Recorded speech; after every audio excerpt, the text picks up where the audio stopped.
Hey, what's going on? This is Reed at Carnivore Chef on Instagram, and today I just want to talk to you about 3 things you might be able to do if you work in a restaurant and you're struggling to get by on the carnivore diet. If you know me and you've been following me on Instagram, you'll know that I've been complaining about not being able to control myself while at work. I usually come in with a positive attitude, and it quickly devolves into a massacre of eating random French fries and chicken tenders and mashed potatoes, just things that are just around on a constant basis there.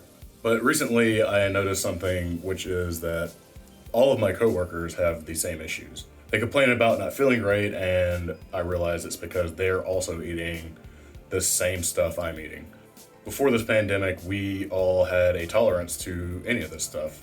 I might go through a 12-hour shift and eat, a steak and be fine for most of the day.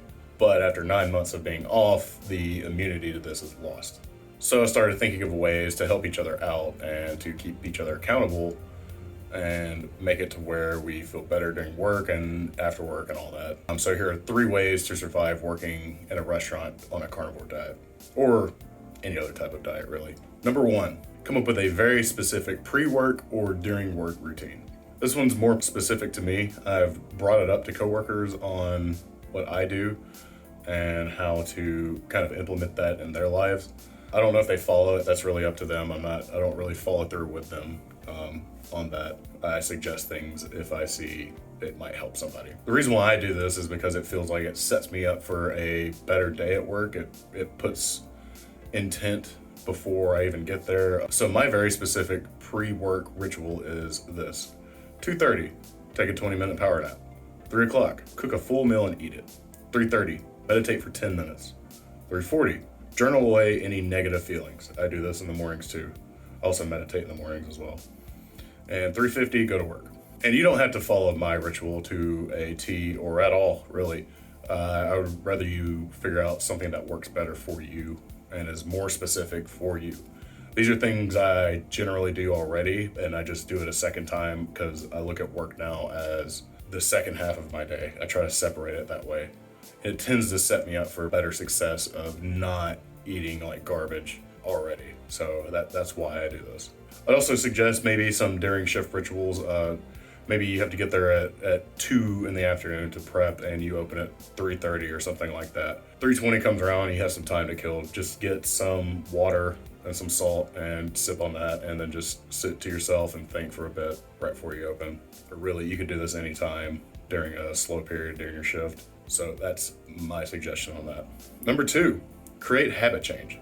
I know this one may seem obvious, but habits seem like this giant pillar we have to reach to be better, when in reality a habit can be created with the smallest things. I'm lucky that I have a bunch of coworkers that are also wanting some sort of change, and we came up with the idea of a swear jar. But instead of a swear jar, it's a French fry jar. We typically have, a couple loose fries in our fry landing and warmer, and every now and then you'll just pick up like 3 or 4 and eat them you won't even know it. You'll be eating French fries, chewing them, and somebody like, "Where'd you get French fries?" And then you're like, "I don't know. I just ate French fries. I don't know where I got them. I didn't even know they were there." So the way we do this is if you get caught eating something that you weren't going to eat intentionally, you get called out. You get called out, you put money in the jar. We don't know what we're going to do with the jar of money yet. It's ever since this started, we're all very competitive, so it's just like 75 cents there of us berating each other and making sure that none of us eat something. Because like I said earlier, there's food around every corner when you're in a kitchen. There's a lot of endless opportunities to have shitty food. It's already not easy to avoid this, so this makes it a lot easier. This one thing has led me to having a single French fry over the past week, which is crazy to think about considering how many French fries I've eaten over the past 2 months since we've been open, and how quickly this habit shifted for everyone. And it's only been about a week since we've done this, so just the fact that it's shifted this rapidly goes to show how accountability can be so game-changing when you're at work. And that leads me into my next strategy, which is number 3, find accountability. This is a lot easier to find than you may think. You might feel alone at work a lot of the times with your own issues, but if you really think about it, these people you're with all day, every day probably have similar issues. You're there for between 8 and 16 hours in a given day, and so are these people. They probably struggle with, oh, I don't feel good, my feet hurt. That they're looking for something to help them get by just like you are. And it may even be way more specific than you think. Like, I never would have thought other people around me had issues with, snacking on random food when they didn't want to. So finding accountability may be the biggest thing you do. You might not have anything else to do with these people other than say, hey, did you struggle today? Or did you have anything you didn't want to eat? Or is there anything I can do to keep you accountable to your own actions? And I know all these things sound cheesy, but they're great ways to connect with other people, as well as be a better person and help other people be accountable to be a better person.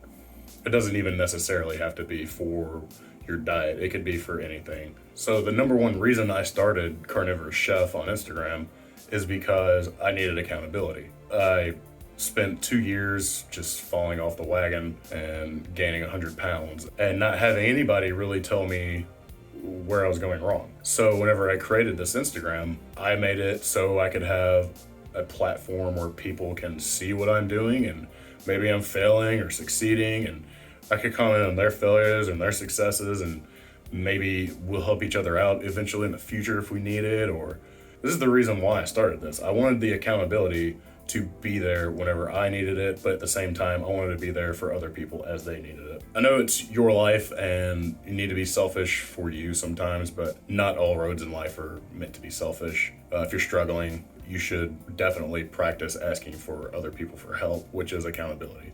Asking for help from other people is them keeping you accountable to things you want help for. So anyways, that's all for me. I know this is a very niche topic and I feel like it's not one that's discussed very often, but it doesn't necessarily just apply to a restaurant setting. This is just for me, and I'm sure there are other people that have this issue as well. Thank you for watching till the end. If you did, please consider subscribing if you haven't, and like the video. Maybe share it with your coworkers to get some fire under their ass to do something new or better yourself and your friends and people around you. Maybe you'll end up with an even better community than you thought. So I'll see y'all later.